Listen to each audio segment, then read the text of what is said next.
Oxygen की किल्लत पर दिल्ली हाईकोर्ट की केंद्र को फटकार। कहा, हमारे सामने 8 लोगों की हो गई मौत, सिर के ऊपर से निकल गया है पानी। अब हमको सिर्फ कार्रवाई चाहिए, करना होगा सारा इंतजाम।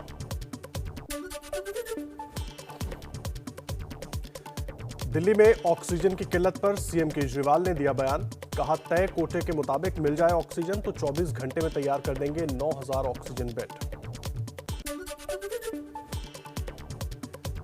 दिल्ली के बत्रा अस्पताल में ऑक्सीजन की कमी के चलते 8 मरीजों की मौत, अस्पताल के एक डॉक्टर की भी गई जान।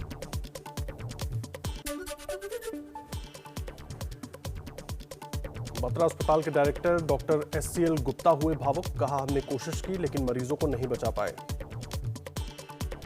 आपको बता दें, बत्रा हॉस्पिटल में ऑक्सीजन की कमी की वजह से कई मरीजों की जान चली गई थी, जिसमें एक डॉक्टर भी शामिल थे, जिसके बाद खुद वहां के डायरेक्टर सामने आए और उन्होंने इस पर भावुक हुए और दुख जताया। लगातार ऑक्सीजन की किल्लत देश के अलग अलग शहरों में अस्पतालों में देखने को मिल रही है। और आपको बता दें, स्पुतनिक वैक्सीन की पहली खेप हैदराबाद पहुंची है। ये तस्वीरें हम आपको दिखा रहे हैं। आज ही स्पुतनिक V की ये खेप हैदराबाद पहुंची है। देश में कोरोना से हाहाकार है और 24 घंटे में रिकॉर्ड तोड़ 4,01,993 केस सामने आए हैं। 3,523 लोगों की मौत, करीब 3 लाख लोग ठीक भी हुए हैं।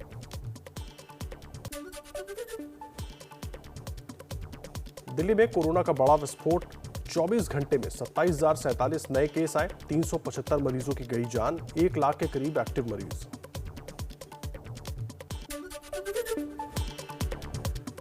महाराष्ट्र में कड़ी पाबंदियों के बाद भी नहीं थम रही कोरोना की रफ्तार। 24 घंटे में करीब 63,000 नए केस मिले, 828 लोगों की हुई मौत। महाराष्ट्र की जनता के नाम संदेश में बोले सीएम उद्धव ठाकरे, तीसरी लहर के लिए भी तैयार, राज्य में ऑक्सीजन की कोई कमी नहीं होने देंगे।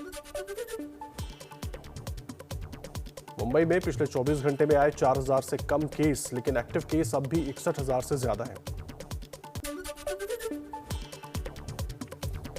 कर्नाटक में कोरोना से बुरा हाल, एक्टिव केस के मामले में महाराष्ट्र के बाद कर्नाटक दूसरे नंबर पर। कर्नाटक में 3,82,000 से ज्यादा एक्टिव केस हैं। पश्चिम बंगाल में कल चुनाव के नतीजों से पहले कोरोना का कहर बढ़ा। 24 घंटे में 17,400 केस आए। पश्चिम बंगाल में 1,13,000 एक्टिव केस हैं।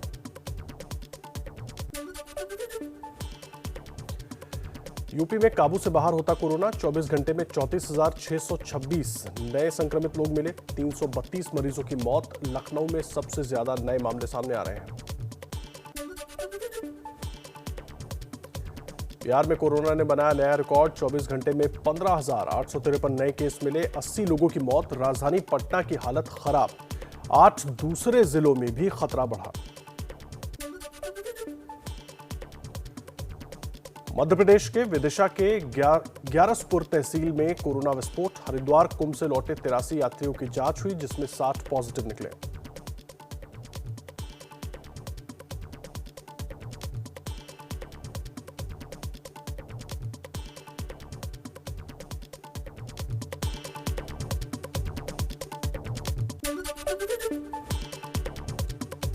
गुजरात के भरूच में पटेल वेलफेयर अस्पताल के कोविड वार्ड में आग लगने से 15 मरीजों की मौत हुई। नाराज परिजनों ने जमकर हंगामा किया।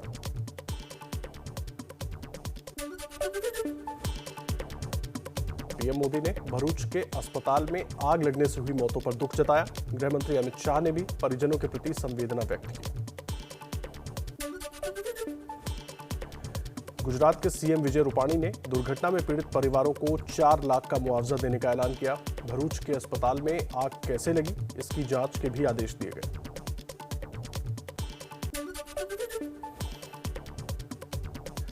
गया के मगध मेडिकल कॉलेज अस्पताल में कोरोना मरीजों का बुरा हाल, जमीन पर लेटाकर लगाया गया ऑक्सीजन। परिजनों का आरोप, मरीजों को देखने के लिए डॉक्टर भी नहीं। यूपी के गोंडा में कोविड अस्पताल में परिजनों का हंगामा, लोगों ने सर्जन से गाली गलौज की। लोगों का आरोप है कि कोविड अस्पताल के डॉक्टर ऑक्सीजन की कालाबाजारी कर रहे हैं। पटना में कोरोना पाबंदियों को तोड़ने से लोगों को पुलिस ने रोका तो बवाल हुआ। पुलिस से भिड़े, मारपीट पर उतारू हुए। पुलिस ने डंडे से उत्पातियों को भगाया। मध्य प्रदेश के नरसिंहपुर में सड़क किनारे लावारिस हालत में मिला कोरोना वैक्सीन से भरा ट्रक। 2,40,000 वैक्सीन को हैदराबाद से हरियाणा के करनाल ले जा रहा था ट्रक।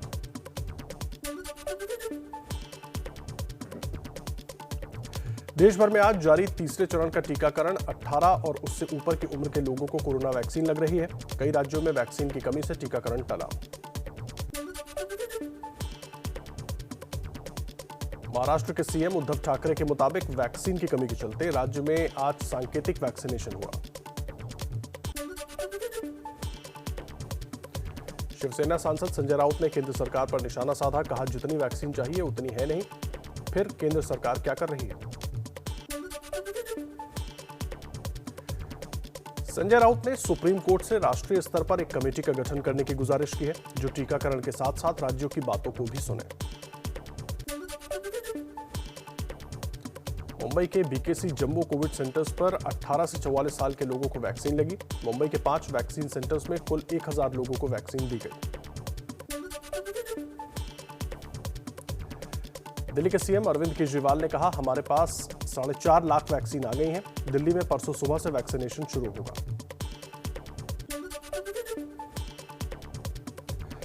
कोरोना वैक्सीन के लिए दिल्ली के मैक्स अस्पताल के बाहर भीड़ लगी। दिल्ली में 3 प्राइवेट अस्पतालों में टीका लग रहा है।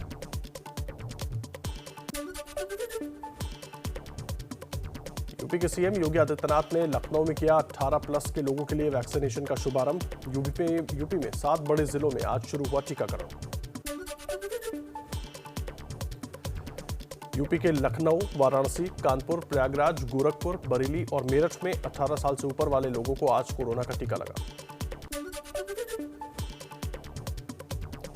गुजरात में अहमदाबाद, सूरत और वडोदरा समेत 10 जिलों में आज 18+ के लोगों को कोरोना वैक्सीन लगी। राजस्थान में 11 जिलों में आज 18 से 44 साल के लोगों को टीका लगा। स्वास्थ्य मंत्री रघु शर्मा के मुताबिक सीरम इंस्टीट्यूट ने राजस्थान को फिलहाल 3 लाख डोज पहुंचाने पर सहमति दी।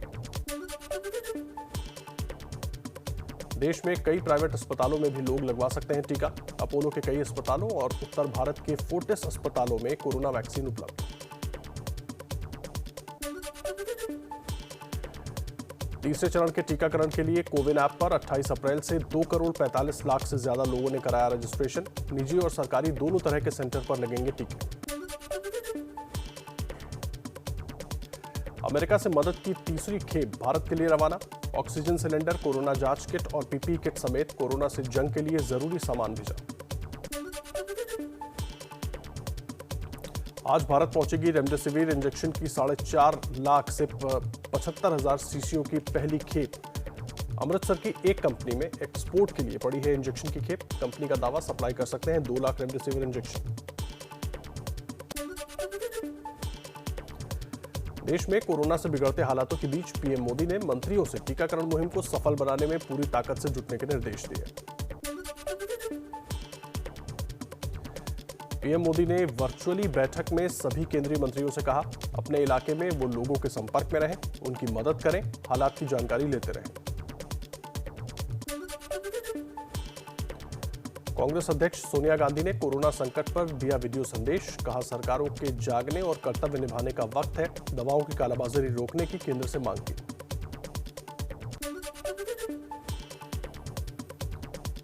बिहार के बाहुबली नेता शहाबुद्दीन की कोरोना से मौत। तिहाड़ जेल के डीजी के हवाले से खबर, मर्डर केस में सजा काट रहा था शहाबुद्दीन। दिल्ली के एम्स से डिस्चार्ज हुए लालू यादव बेटी मीसा भारती के घर पर रहेंगे। 17 अप्रैल को लालू को चारा घोटाला मामले में जमानत मिली थी। तमिलनाडु के मदुरई से आई एक डराने वाली तस्वीर। फिश फेस्टिवल में सैकड़ों की संख्या में लोग बिना मास्क के एक जगह पर जमा होकर मछली पकड़ते दिखे। गाजियाबाद में बेड और वेंटिलेटर के बारे में गलत सूचना देने पर 2 अस्पतालों के खिलाफ कार्रवाई। एक अस्पताल का लाइसेंस कैंसिल तो दूसरे का लाइसेंस सस्पेंड। गुरुग्राम समेत हरियाणा के 9 जिलों में सोमवार सुबह 5 बजे तक वीकेंड लॉकडाउन। चंडीगढ़ में भी वीकेंड लॉकडाउन लगा, सिर्फ जरूरी सेवाओं को छूट। पंजाब के सीएम अमरिंदर सिंह बोले, लॉकडाउन कोरोना का हल नहीं, इससे बड़ी संख्या में मजदूरों का पलायन होगा। कोरोना से सबसे ज्यादा प्रभावित 6 जिलों में और ज्यादा सख्ती बरतने के निर्देश दिए।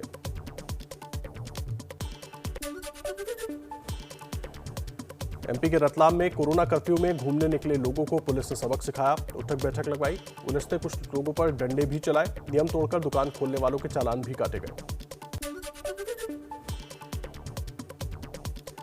बिहार में उड़ी नाइट कर्फ्यू की धज्जियां, रोहतास में बार बालाओं के ठुमके पर डांस करते दिखे ग्रामीण।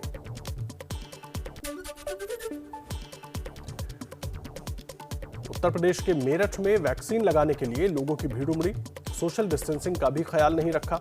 मेरठ में 10 सेंटर पर 3000 लोगों को लगाया जा रहा है टीका।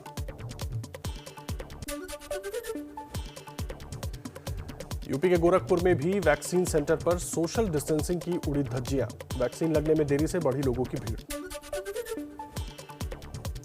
यूपी के बरेली में ऑक्सीजन सिलेंडर को लेकर धोखेबाजी, डीएम का कर्मचारी बताकर बुजुर्ग मरीज के घर से ऑक्सीजन सिलेंडर लेकर गायब हो गया एक आदमी। पटियाला में लॉकडाउन में शूटिंग पर पुलिस ने दर्ज की एफआईआर, बिना इजाजत शूटिंग कर रहे थे पंजाबी एक्टर और गायक गिप्पी गरेवाल। महाराष्ट्र के लातूर में 100 साल से ज्यादा उम्र के बुजुर्ग ने कोरोना से जीती जंग। 2 हफ्ते पहले धेनु चौहान और उनकी पत्नी संक्रमित हुए थे।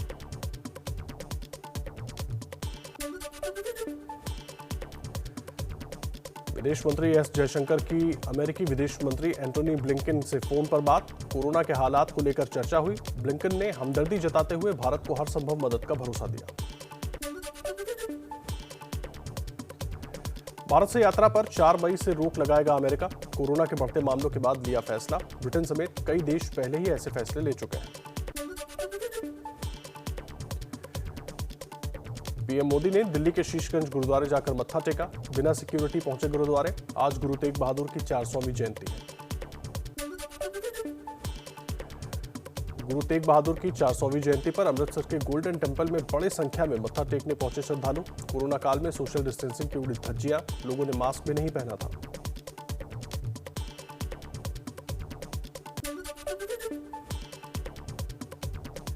इजराइल में यहूदियों के धार्मिक आयोजन में मची भगदड़ में लगातार बढ़ रहा है मौत का आंकड़ा। अब तक 50 से ज्यादा की मौत, सैकड़ों घायल, 1 लाख से ज्यादा श्रद्धालु जुटे थे।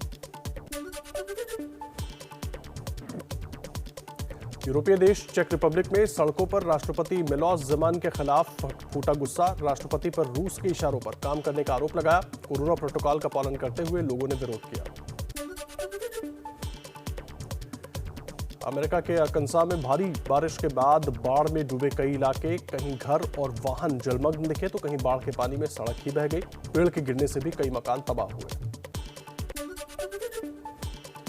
अमेरिका के टेक्सास में जंगल से निकलकर हाईवे पर पहुंचा खूंखार मगरमच्छ। खबर मिलते ही वन विभाग की टीम पहुंची और मगरमच्छ को पकड़कर जंगल में वापस छोड़ा गया। होंडा मोटरसाइकिल ने देश में अपने 4 प्लांट में 2 व्हीलर का उत्पादन 15 दिन के लिए बंद किया। कोरोना और लॉकडाउन को देखते हुए लिया फैसला। मुकेश अंबानी की कंपनी रिलायंस इंडस्ट्रीज का मुनाफा दुगने से ज्यादा बढ़ा। मार्च तिमाही में 13,227 करोड़ का शुद्ध लाभ, साल भर में 53,000 करोड़ से ज्यादा का फायदा। समीर सेक्सरिया ने देश की दिग्गज आईटी कंपनी टीसीएस के सीएफओ के रूप में पदभार संभाला। रिटायर हुए वी रामकृष्णन की उन्होंने जगह ली।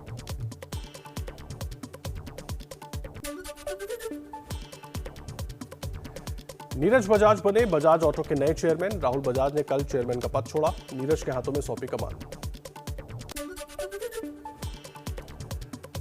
आईपीएल में पंजाब की धारदार गेंदबाजी के आगे ढेर हुई बेंगलोर टीम। पंजाब ने बेंगलोर को 34 रनों से हराया।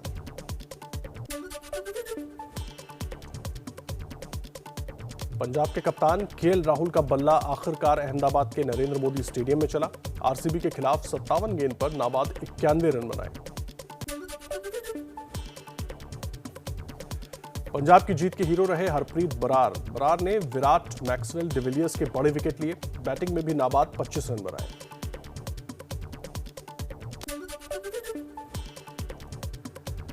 आईपीएल में आज धोनी की चेन्नई और रोहित शर्मा की मुंबई के बीच टक्कर। पहला मैच हारने के बाद लगातार 5 मैच जीती है चेन्नई। मुंबई ने 6 में से 3 मैच जीते हैं।